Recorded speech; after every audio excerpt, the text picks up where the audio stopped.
Во рамките на изложбата по патот на Оризот, општина Виница во соработка со познатата велешанка Луна, денес организираше и работилница за учениците од основното училиште Славчо Стојменски.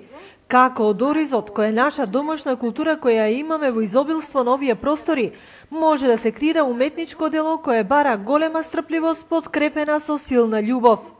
Заради тоа што техниката е нова, не сакам да ја чувам карикирана во своето ателје и во својата глава, туку ценам дека е тоа уште еден бисер во богатството на националната културна ризница и тој сакам да го споделам со помладото поколение. Трпеливоста треба да биде голема, треба да биде создател од визионер. Техниката е инвентивна и се работи во повеќе време само заради тоа што работниот алат ми се две чачкалици.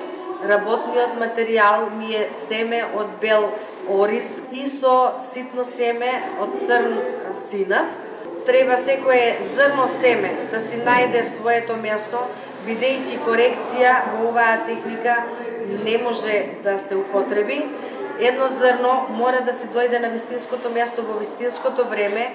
Имајќи ја во предвид уникатноста на техниката, уметницата е и во постапка на патентирање на истата, бидејќи таа е прва и единствена на овие простори која работи, ја истражува и усовршува уметничката димензија на две хранливи зрна.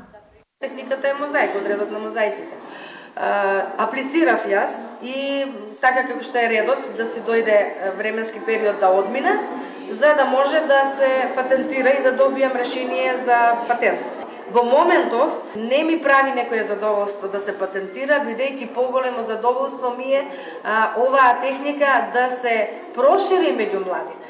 Учениците денес со задоволство се вклучија во осознавањето на новите уметнички дела. Овие работилници се добре дојдени како практична настава за часовите по ликовно. Инаку изложбата за посетителите ќе биде отворена до средината на месец мај.